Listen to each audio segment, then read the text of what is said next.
Welcome to another edition of Real Talk with Real People, a candid conversation with Dr. Karoline Bethea-Jones, and I am your host. Over the first 3 months of the year, I had candid conversations with 3 women of God who shared their stories, shared their faith, and they shared their works. The topic is religion, and for the next 3 months, I will be having candid conversations with men of faith to hear their stories. 2020 may be over, but the start of 2021 sent our nation spinning out of control, proving the point that the world is in need of love. But where do the church fit into all of this? What is the church's current state? And what are the men's roles in instructing the next generation? This is a man's world after all. So let's hear what they have to say.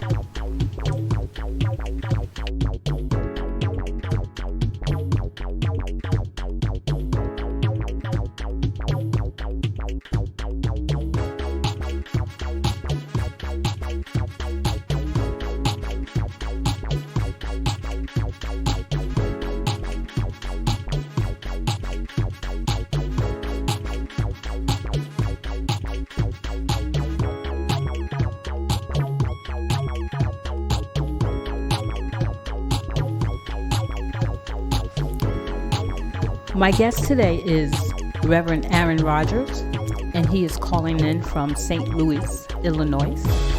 Reverend Rogers is a passionate preacher, teacher, and writer, and I welcome this opportunity to sit and have a conversation with you, sir. So welcome to my show. Hey, thank you. I'm glad to be here. Oh, so how is the new year treating you thus far? It's been good. Not that much snow where I am, so that makes me immediately happy. Really? Last year was a tough year, so I'm excited, for a new beginning, and I think everybody might feel that way. Yes, I know I feel that way. I'm grateful that not much damage has happened where, me and my family is concerned, but I praise God that we're all still standing, so that's a very good thing. 2021 Amen. Is going to be a better year for all of us. I'm proclaiming that. Hey. Yes. Amen. Yes. So my topic for the whole entire year is my favorite subject, which is religion, theology. Mine too. Yeah, I kind of got that impression from reading your bio. I'm like, ooh, I'm going to like talking to him. So, first, before we get into a candid conversation, why don't you tell my audience a little bit about yourself? Yeah, so my name is Aaron Rogers. I am a preacher, teacher, and religious activist here in St. Louis, Missouri. I've been in ministry for, half of my life now, and I work at Trinity Episcopal Church and also serve as the director for mission and theology for a nonprofit called Faith for Justice.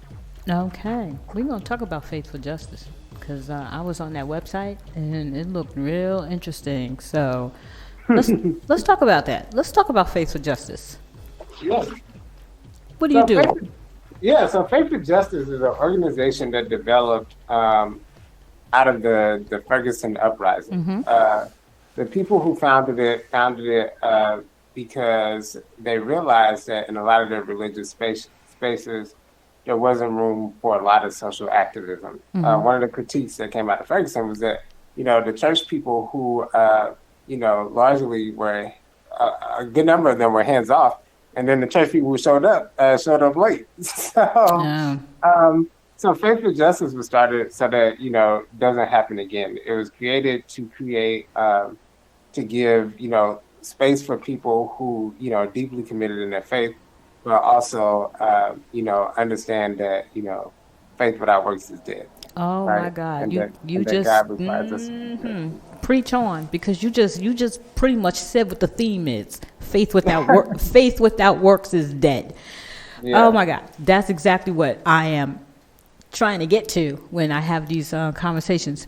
But it is difficult sometimes to talk about social justice in the same vein as you're talking about religion. And unfortunately for me, it gets me in trouble every time. Does it get you in trouble? Because it gets me in trouble every single time I even try to bring the two of them together.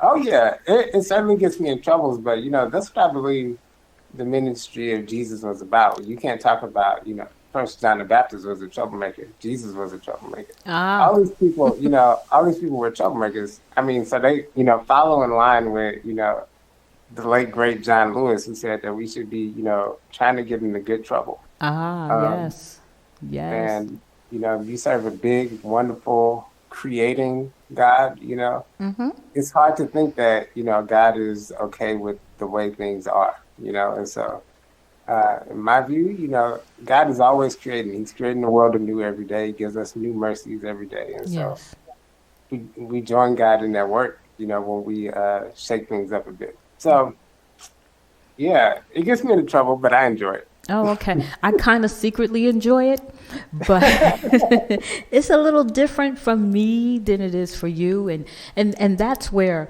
the inequality comes in as a black woman, very deeply into theology. It's I don't have as easy as you would. If I just literally fell in line and did the things that female ministers are quote unquote supposed to do, as opposed to getting into the weightier things like justice and equality. I agree with you because I believe that Jesus was all about justice and equality. And when we talk about freedom and we talk about liberation and we say that Christ saved us from what? Because we need to understand all the things that we were saved from. Yeah. And we need to understand that the same way the Jewish people, the Hebrews, waited and cried out to God for a change and to be released from their bondage. It's the same way we as black people are crying out as well. And No doubt. Yeah. you understand what I'm saying? So when we're talking about Christ and freedom and liberation, it's impossible for us not to fight for that same liberation and that same freedom for black people. You understand? That's true. I mean, and our ancestors thought of it the same way, right? When they created, the type of Christianity, out of slavery, they resonated with those stories of freedom.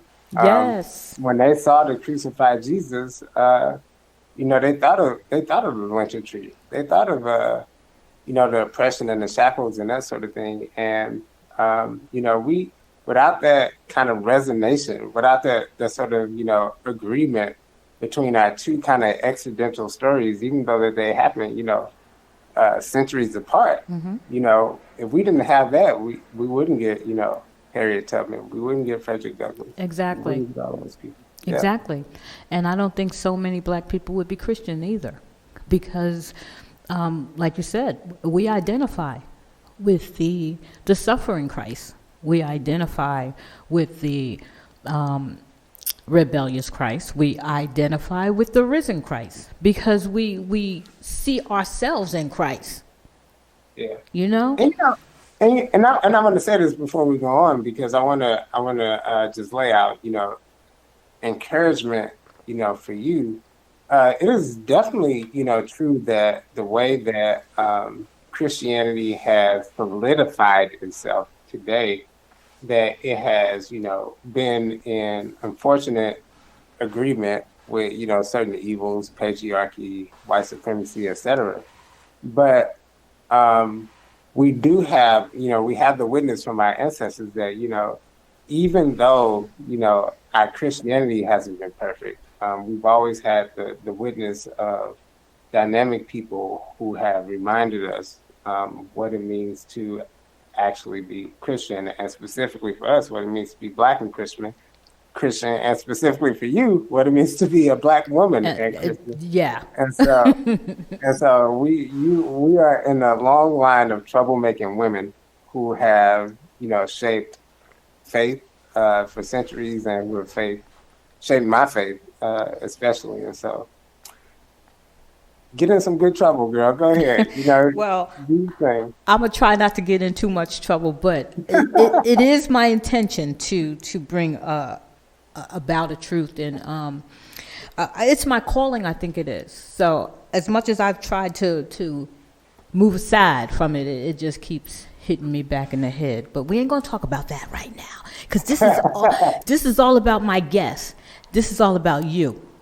So if we start talking about that, that's going to take us someplace else. So, but of course, if you want to talk about it, I will let you talk about it. Oh yeah, let me talk about it. I will let you talk about it, so I won't get in trouble on these airwaves. My faith journey started with the witness of my grandmothers. Mm-hmm. I couldn't be the pastor, preacher, or person that I am today without that witness. It was, sitting in my grandmother's kitchen, hearing her, sing worship songs, hearing her pray, and also around her dinner tables. Both of my grandmothers were great at making family dinners, mm-hmm. and those are the spaces where I met God at first. Okay. I would love to say that it was at church, but it wasn't. I would love to say it was through, reading the Bible stories, which I love, and my parents read to me. Right. But no, it wasn't that. It was the witness of Black women carrying faith in their everyday lives that, transformed me into believing that, there's a space in church and space in religion and space in faith for me. I felt the presence of God when I was sitting at my grandmother's table. I felt the presence of God when I was in conversation with her, or she hugged me, or anything like that. And that, that began my journey towards faith. And I know I'm not alone in that. I know there's plenty of people who've had similar experiences. Yes, me too. Mm-hmm. Yeah. Yeah. So, I mean, I'm always for, let the women speak. Let the, and, in my experience, I've been in church all my life, and, I've never, ever been in a congregation where there wasn't, bold women who spoke their truth when the time came for them to speak it. It didn't matter who they was talking to. They could be talking, they could be talking to another, another member of the congregation, or they could be talking to the pastor. They were never intimidated by the people who held power. Okay. And they recognized that the Spirit of God gave them power to authentically be themselves. Yes. And so I come to this space today being a person who is, heavily influenced by and heavily supported by the the witness of Black women. Well, you're giving me life today.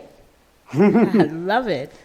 And I have a similar story because my mom, oh my God, everything that I know, well, not everything, cause but I'm saying I got my first experience with the Lord. I tell this is a strange story, and I was fortunate enough to hear this story being recounted by a reverend that I also interviewed on these airwaves. But I've always known God. It's as if I was born knowing him. And knowing my mother is quite possible, because my mother was a godly woman, and she had 12 kids. I'm siblings. I have 11 siblings, and I'm number 6. And my mother was a praying woman. She read the Bible all the time. She, constantly taught God, but she also lived that life. So I got, like yourself, I got to be in the company and the presence of a godly woman. I know what a godly woman is. I know what a woman looks like that has been touched by the blessings of God. Okay. So I'm with you there. And you know what? You know what was crazy? We just went through Advent and Christmas. So I'm reminded of this around every Christmas time. So we usually use in churches around Christmas time, we're using like the story from Luke. We feel like Luke gives all the information about, Jesus's birth and that kind of thing Mm-hmm. that we could use for all of our lovely, funny Christmas plays, etc. But one of the things that I love about the Gospel of Luke is that he focuses on the witness of the women and how that shapes Jesus's life. So you get in Luke, right, these the dynamic kind of faith of Mary that ends up informing the faith of Jesus. Mm-hmm. There's a clear connection between like Mary's prayer, her song, the Magnificat that she sings Mm-hmm. after being visited by the angel, and the connection to Luke 4 where Jesus begins his ministry. Like those things are connected. Right. And so, it's a story for, all of us, but it's the same thing that runs through scripture as well. Women have been shaping people's Yeah. faith lives ever since the beginning of time. Yes, So, yes. And then Jesus had a great relationship with women, even to the dismay of his disciples. You know what I mean? So yeah. we can learn from that. But let's talk a little bit about you.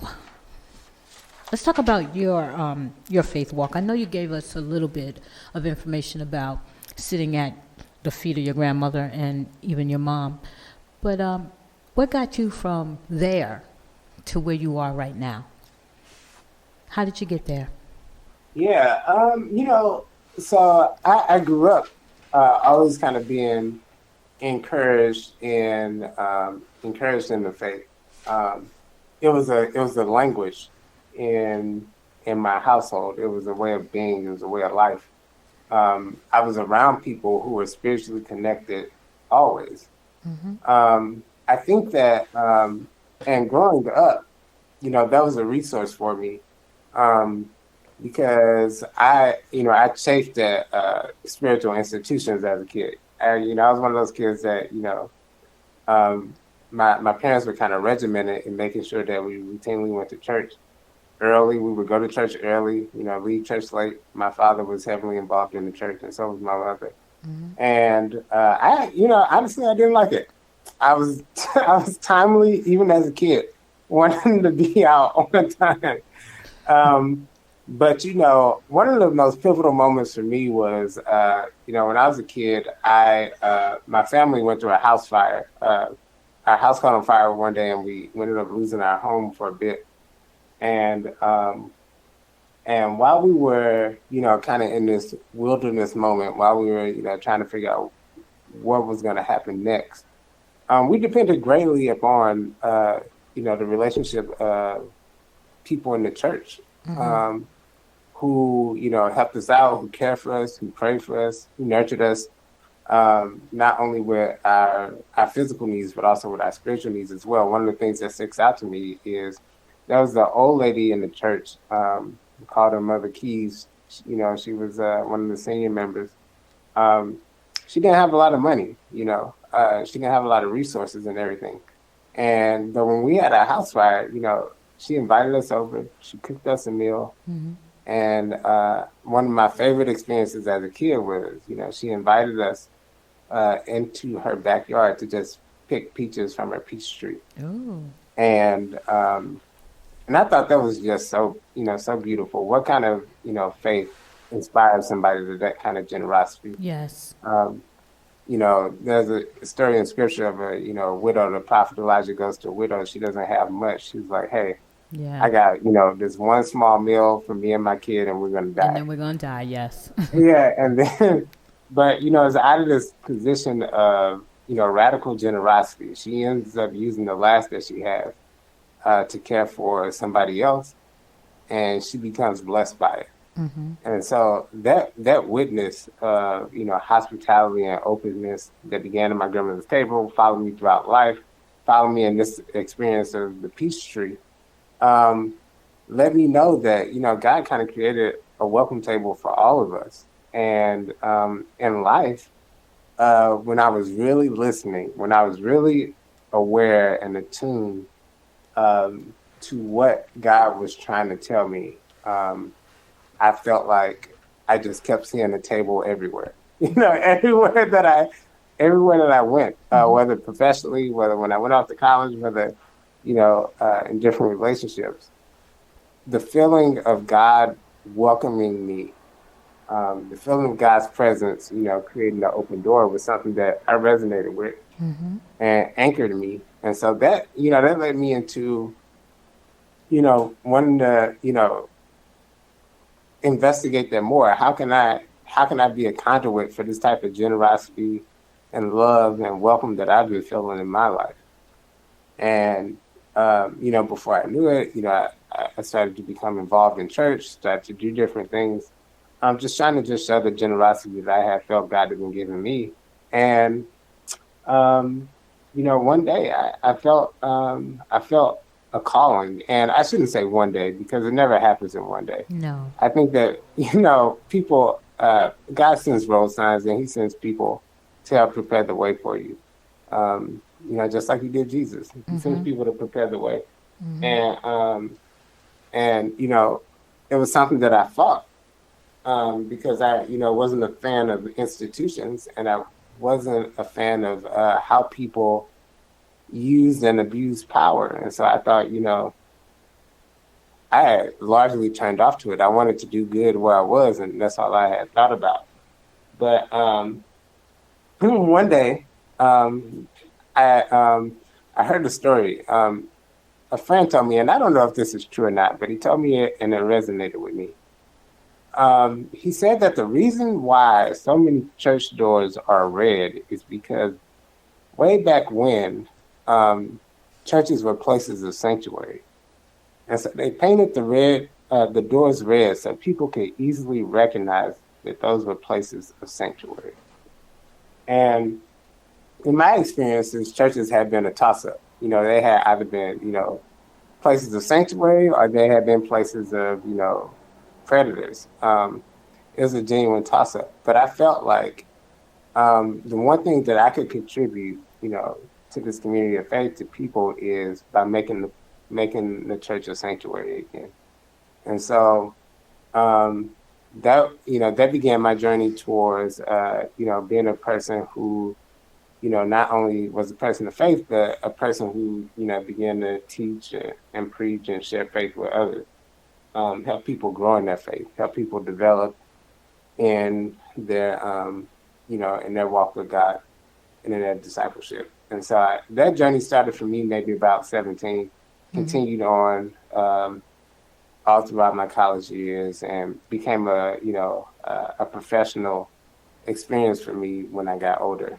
So that's a little bit, that's about my faith journey. That's a beautiful story, actually. Yeah. And as I'm sitting here listening to you recount your story, it's warming my heart. One of the things I'm going to say about, I've done a few of these podcasts already, topic religion, and all the individuals that I had the pleasure to talk to has literally said something that has touched me in some way. And it's starting to make me wonder if God has not pushed me into this direction, so that, because there were so many things I had begun to start questioning. Like you said, the injustice in the world, the way the churches are. I've been in a few churches. I've never been a fan of churches. As righteous as my mom was, we went from place to place trying to find a place where we fit.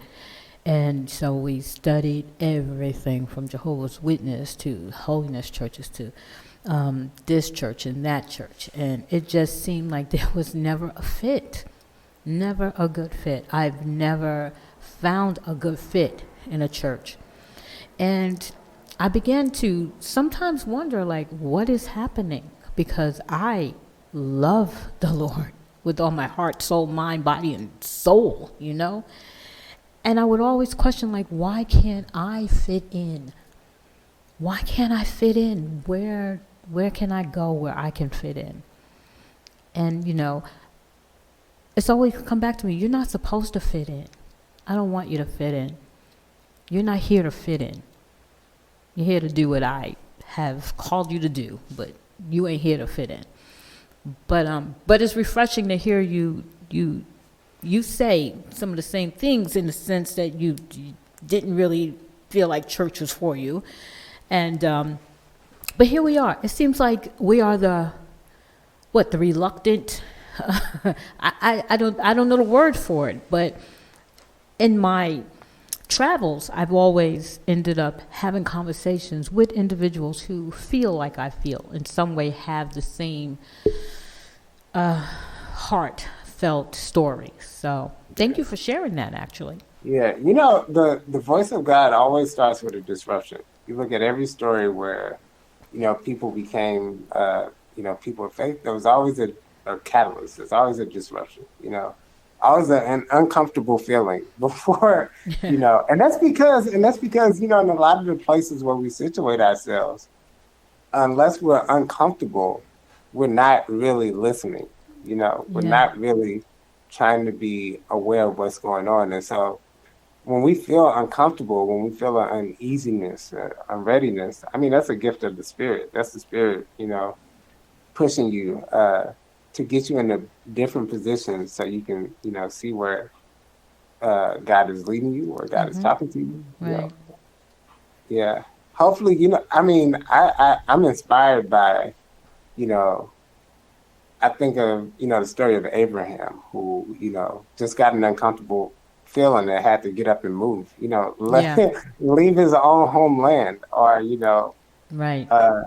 And sometimes, the disruption can be, like that. It's a move. It's a move out of comfort into a situation where you don't know. Sometimes it's a move caused by tension and stress, like Jacob when he had his little disruption with his brother Esau, and right. Or even Moses when even Moses, yeah, exactly. And sometimes, as God, God has to knock you off your horse like Paul, because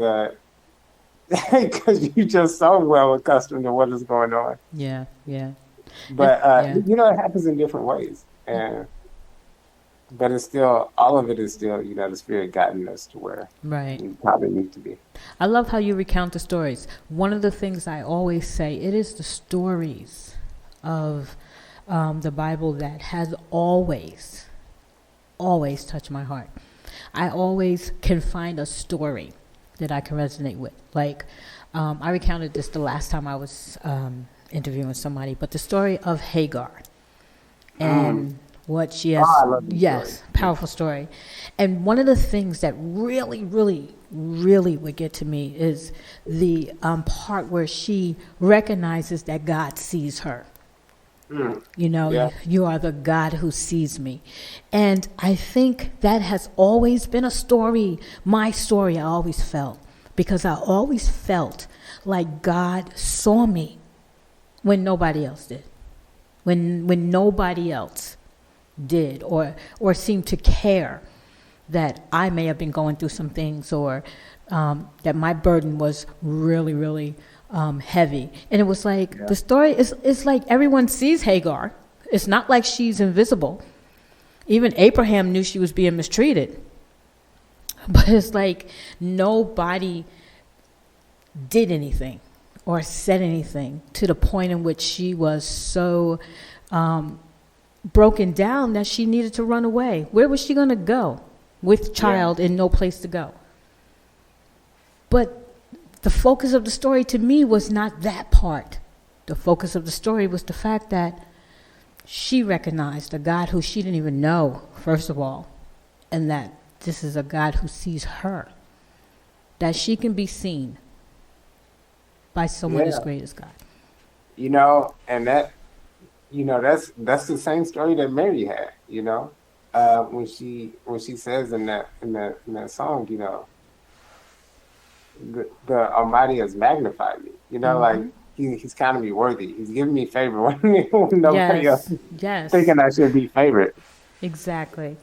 Yeah. And I often tell people God uses ordinary people to do extraordinary things. You know? I take it even further. I think that God uses ordinary people, but especially God uses dysfunctional people. Are you calling us dysfunctional? Yes, I am calling each and every one of us. We are all operating in our dysfunctions, and the wonderful thing about it is, for us when we're working alone, our dysfunctions set us back.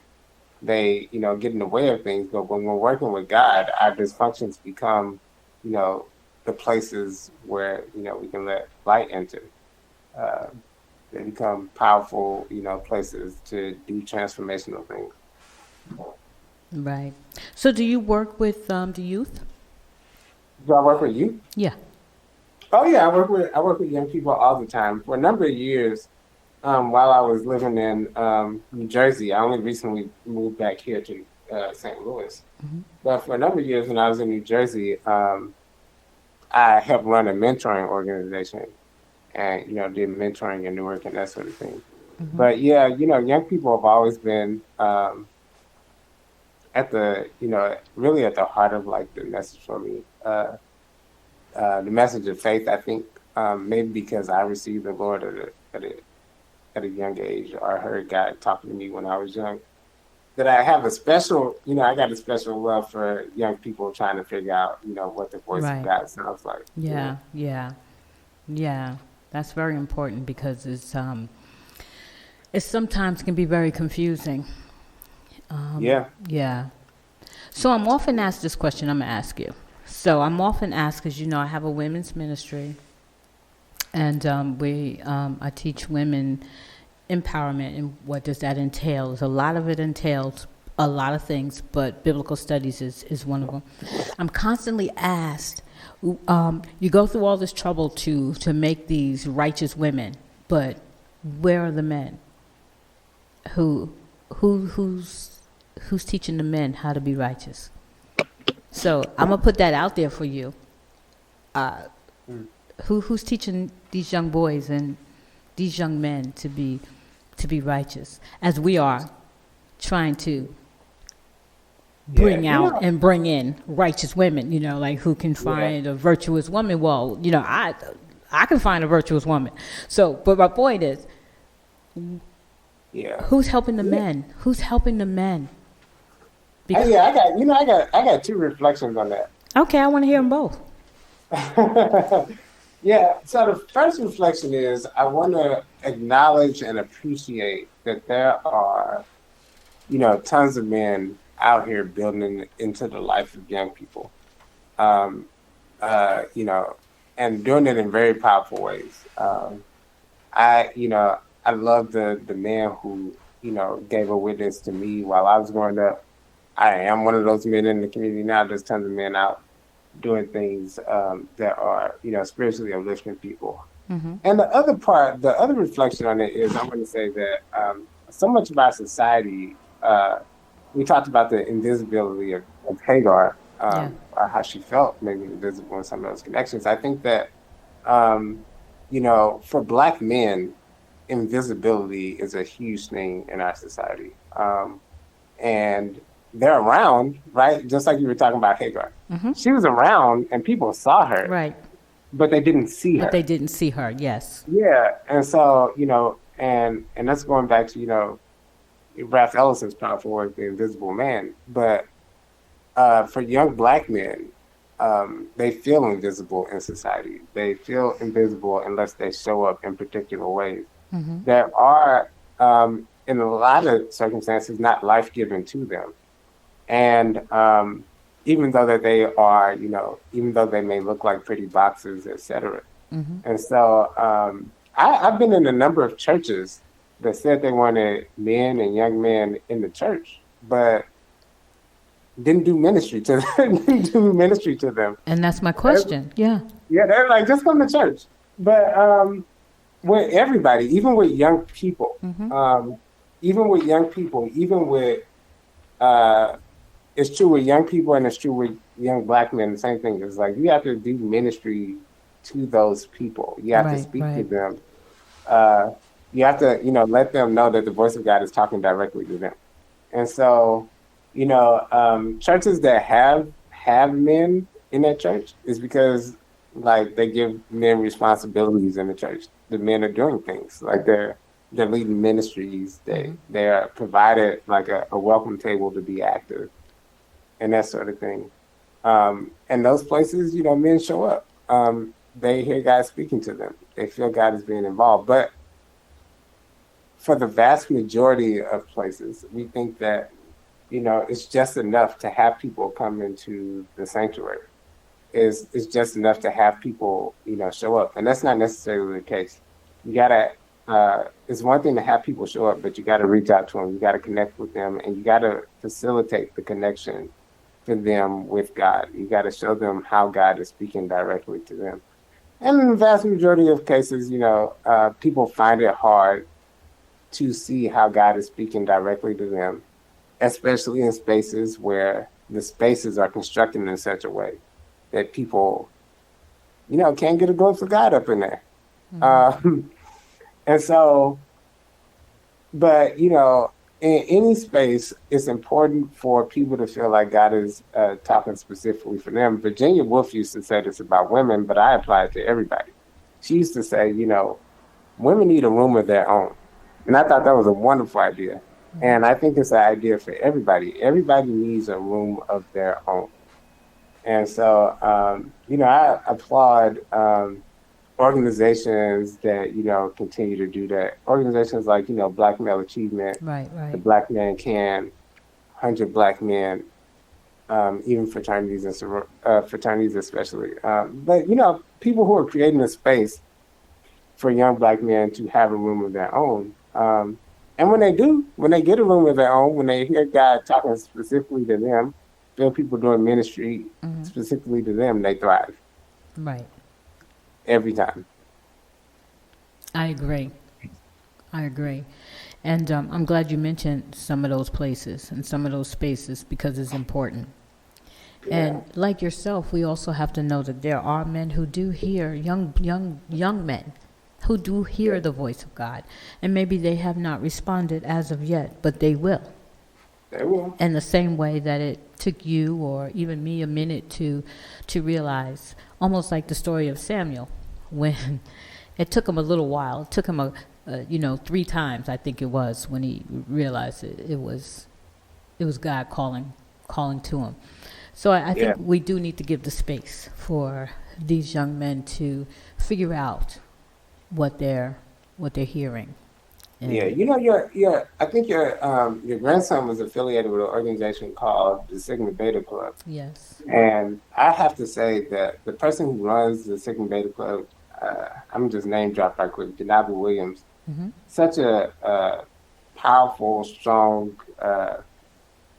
person and man who understood how genuinely young men needed other men to be in their lives. Yes. There's another person, I don't know if you've heard of him. I think his organization is actually out in, I want to say it's out in Detroit, but it's called the Cave of Adullam. It's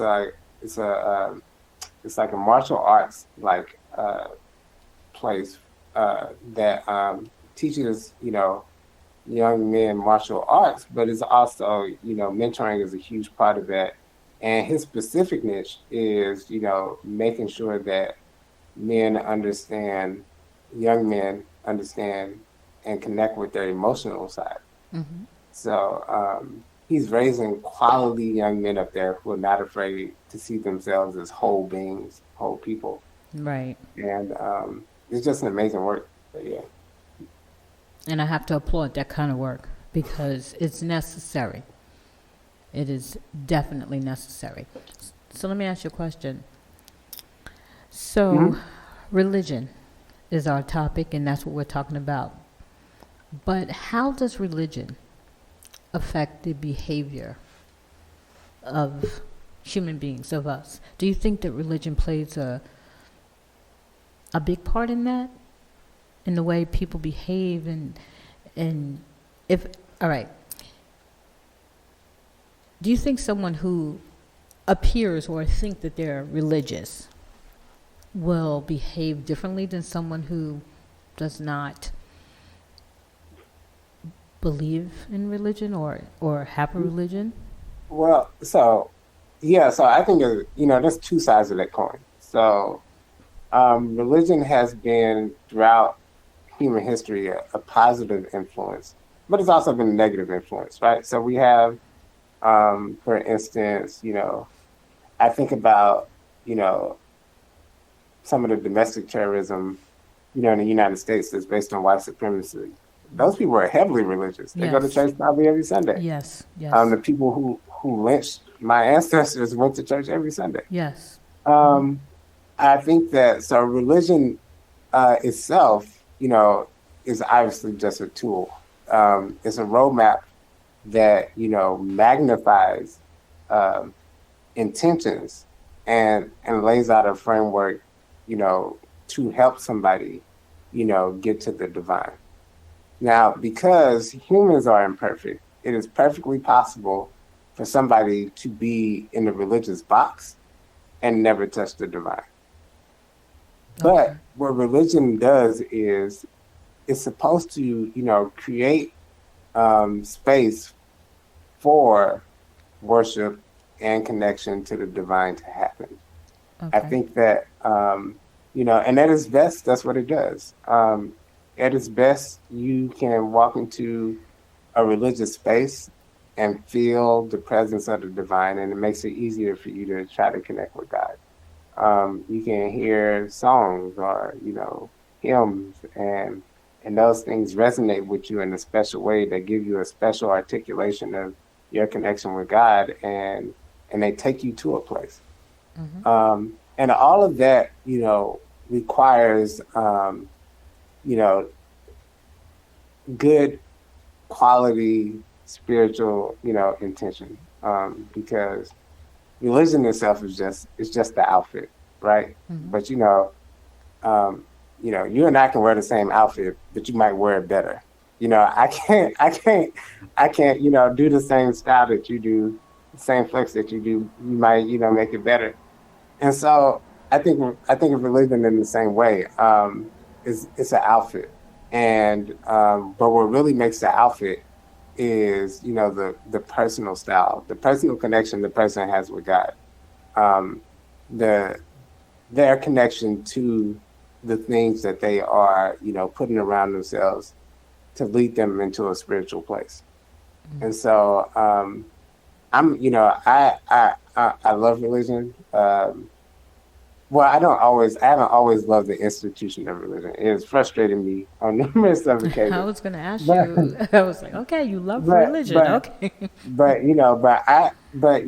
religious practices, Mm-hmm.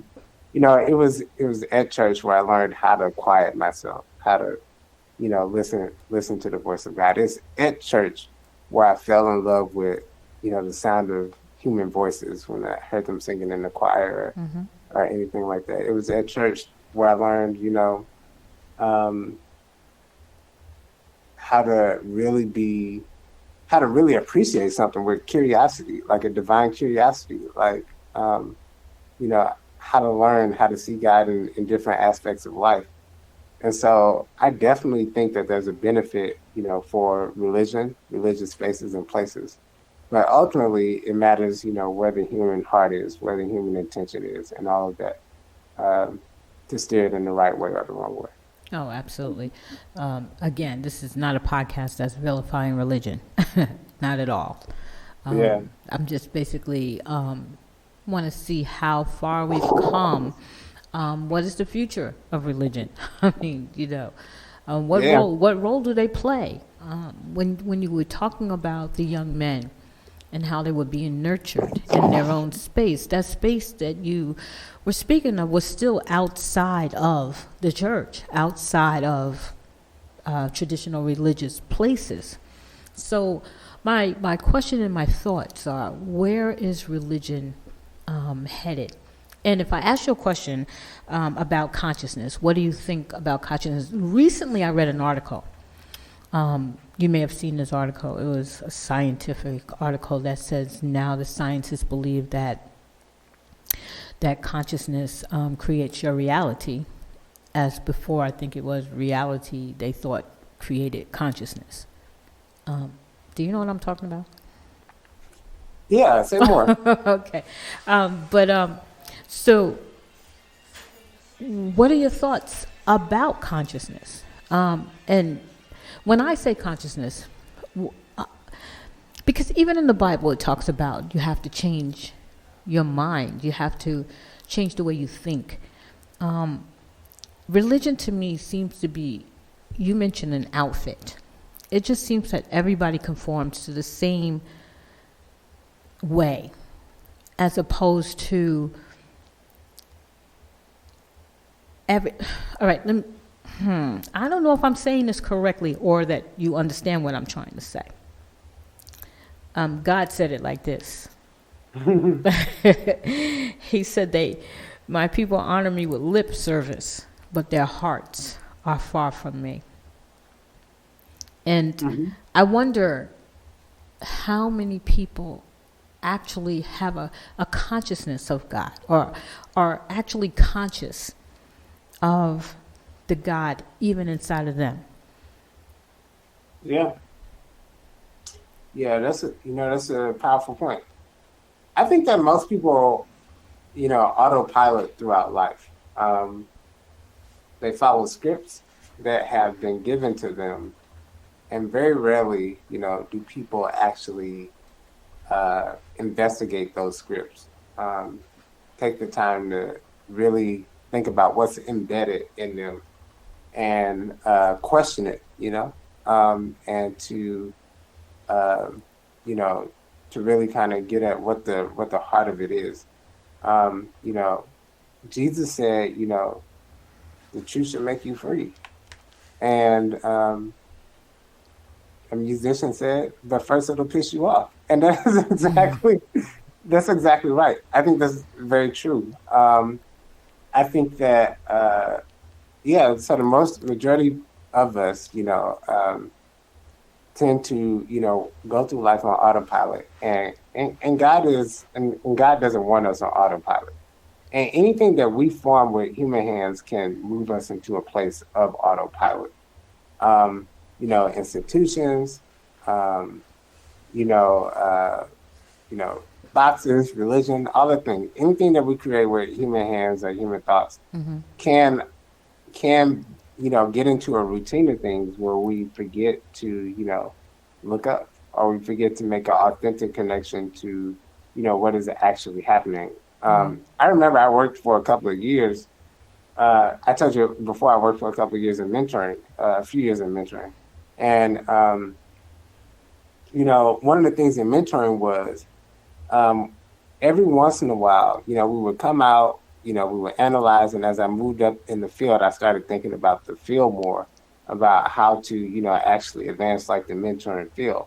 But every few months or so, like, I was reminded of how important it was to have a direct connection, to actually be like mentoring somebody, or to actually see mentoring in practice, at the grassroots level.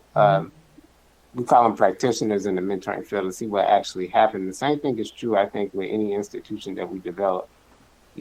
After a while, it's important that, we shake things up, get a true sense of what God is saying to us right now, because we like to think of God kind of ending, like talking in these sentences that has a period in it.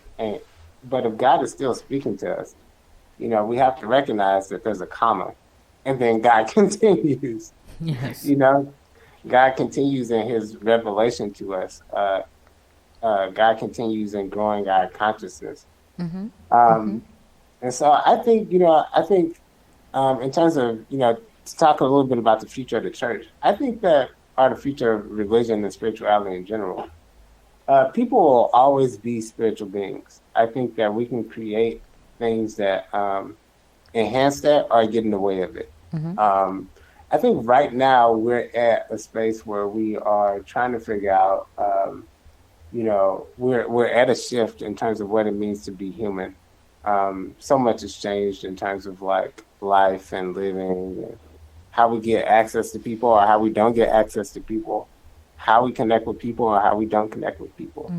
All of it is changing. And so, every once in a while it's good to reassess, what it means to actually be human. But what is true though is that, people need deep connection, spiritually or otherwise. Um, Even if they decide that the institutions no longer serve them. Um, you know, we had, CDs for a while, had to give those up. We had 8 tracks, had to give those up. But but the fact that people love listening to music has never changed. That is true. And I think about the same thing when I think about spirituality and faith. Churches in some way or the other, who knows? They might serve people. People might decide it doesn't make sense anymore to go to church on Sunday every Sunday. But the fact that people need to connect with God and need to find ways to do that, like that'll never change. And people will create those ways. I think that the boxes that we create are made to service us. They're made to make us feel comfortable. Right. And but the imagination of God is so big, and so just I think that sometimes we like to think that our box is all that God has in store. Like our box is, not what God's imagination is. The four walls that we create for ourselves is not where God exists. God exists beyond those four walls, beyond our, houses, our temples, etc. And so when God connects with us, when we want to connect with God, we'll find the right ways to do that. We'll find what makes sense. And that makes me hopeful. It makes me hopeful for, religion and spirituality. There's been a lot of people nowadays who have, been expanding what I think of as like the, vocabulary or presentation of it, right? Of religion and religious practices. They might burn incense now, which is funny. There's such an uproar about it because incense has been used in scripture like for the longest time. It's actually a centuries old practice. It's not like a new thing. But so people will, create boxes, and then over time, time will, eliminate those boxes for us. And new boxes will emerge. Hopefully they're more expensive and they're not reductionist. But that's the work of us to make sure that happens, to constantly keep pace with the imagination of God. Right. Yeah. And what would happen if there were no churches? Yeah. I mean, what would happen if there were no churches? When we look what 2020 has brought with COVID and the doors of the churches closing, what is happening to the people without churches? Because I just what I want to say is, and what I've always told people, the church is not the building. It is you. And I think so many people absent of a building don't really understand that they house the most important thing that they could ever house, and that is the Spirit of God within their own selves. Yeah, and it's important to, the original church didn't have buildings. Jesus met with people wherever he found them. Yes. And then the early church itself began in people's houses. Yes. You would meet at whoever's home was available. Yes. And so the early Christians were called people of the way. And I think that's important to remember today, that it's a way. It's not a house. It's not a building. It's not a, whatever. We can still be Jesus people without those things. Right. So. But I wonder, though, we know that. You and I know that. But how many people know that? Because our mental health, I think, is so tied in to our religious beliefs, being able to be comfortable in a building or a place. I know individuals who wouldn't dare think about not going into a actual church or cathedral, wherever the case may be, because that is where God is. Yeah. And it's like, Well, yeah. The thing is that people have put, you know, they have tried to put God in those places, but the thing is, those spaces are filled with, so many other things as well, right? So people have housed their politics in there. People have housed their value systems in there, their ideas of status. And so I think that that's primarily harder, what's harder for people to get rid of when they think about possibly not, having a building anymore. They're thinking about status, they're thinking about belonging, they're thinking about values and stuff like that the building itself represents. And not necessarily what is, perennial and beyond like the physical for us. I mean, we'll always have that. yes. So, what is a word that you can give our listeners? Something that they can take with them, something that they can hold dear to their heart. What do you want to say? I think that, going back to the story that you reminded us of earlier, uh, I think my word is quite simply that God sees you. Uh, God sees all of us. No matter what situation you're in or condition you're in, wherever you find yourself, God sees you. And I think that there's so much in this world to make us feel invisible or out of place or not connected or on the outside of things. And when you are on the outside of things, when you feel like you're pushed to the boundary, when you feel like you're not with the in crowd, that is exactly when God finds you. And that is, the the history of the faith in which we both celebrate and appreciate is Mm-hmm. that God finds people on the margins and brings them to the center. Yes. And so God sees you wherever you are. And I'm thankful that God sees me. And I feel that as a people, that as we continue to grow and know that God sees us, we'll be able to better see each other. That's a wonderful statement. Thank you for saying that. I also want to thank you for taking the time to have a candid conversation with me. No, my pleasure. My pleasure. Well, if it was your pleasure, then I hope you'll come back. Of course, you always got me. Okay. Well, you have been listening to my guest today, Reverend Aaron Rogers, and he's been here, and we've been having a very serious, intense conversation. And we could have went deeper, but we didn't want to. So, but I'm glad to have him here, and I would like for him to come back later on as I bring back all my guests to talk about what they've learned. And so, is there any final parting words that you want to say? Mm. There's a welcome table. There's a place for all of us. Yeah. Yes, there's a welcome table. I like that. There is a welcome table. And we know that I'm going to leave with the last words that he said. God does see us. It may seem like no one's listening and no one's paying attention, but I promise you, God does see you. And he doesn't just see you. He takes care of things.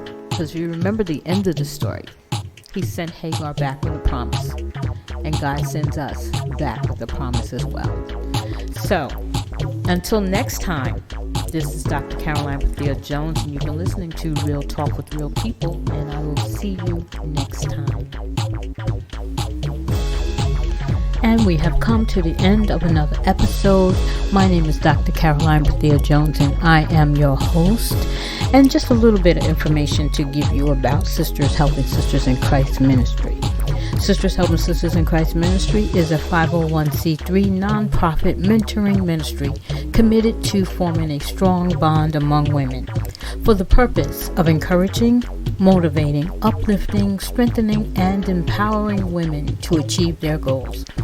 This ministry works toward excellence through biblical studies, spiritual awareness, empowerment classes, and life-building workshops.